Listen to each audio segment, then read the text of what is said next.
So, about that Wii Rainbow Road, right? Yeah? No? Okay. So Wii Rainbow Road is the last course to be added to the Booster Course Pass.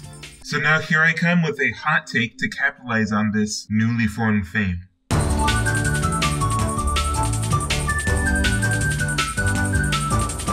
Now, I grew up on Mario Kart Wii, consumed it as part of my daily intake, and I would cut off my left arm and right leg for Coconut Mall, DK Summit, Dry Desert.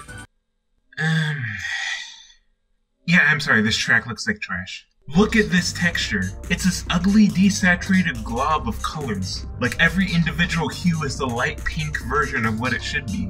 Now compare that to the two rainbow roads it was sandwiched in between.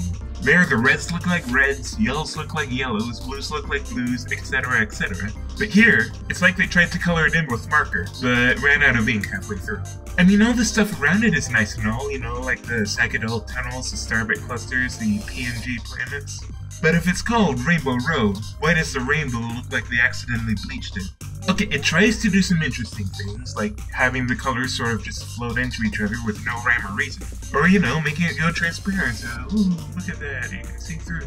But combine it with the problems before and it just makes the colors look murkier. Sometimes colors just jut into each other and it looks unfinished. Now you may be thinking, oh, well, it sounds like you really hate this level. No. Because the layout is far from the problem for me.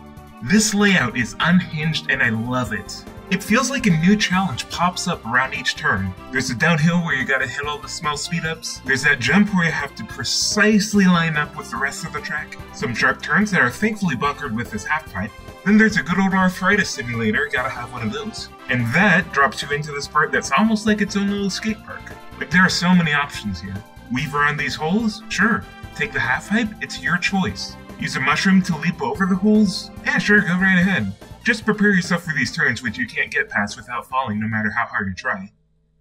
I mean, unless you've been playing this game for 15 plus years, but anyway. They also throw in a cannon, and this cool as heck half-pipe seconds away from each other. Also, I checked, and no, you can't go the other way around. And then they split the track for like 5 seconds just to show off at this point. All ending on this one last sprint through this curved tunnel. So yeah, while Wii Rainbow Road might not have the looks in my opinion, I'd say the creativity of the layout really bumps it up. Like, I ran through this course a ton of times capturing footage for this video, and I was pretty much on the edge of my seat each time, though I guess that's the Mario Kart Wii engine for you. Plus, it's the only course where the record isn't set by a funky flame runner, so you know it's something special. Oh yeah? Well, what do you call that? It's almost like the opposite of N64 Rainbow Road for me. That one was a 40-hour bore fest layout-wise, but the aesthetics and music were so on point that you could just get lost in the vibe for that amount of time. Wii Rainbow Road isn't really my thing aesthetically or musically, but it's immensely fun as far as gameplay is concerned. Wait, did I say out loud that I didn't like the music? No.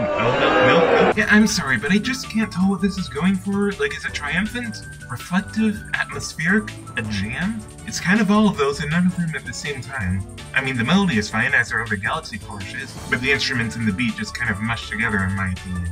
But that aside, did the Booster Course Pass fix Wii Rainbow Road?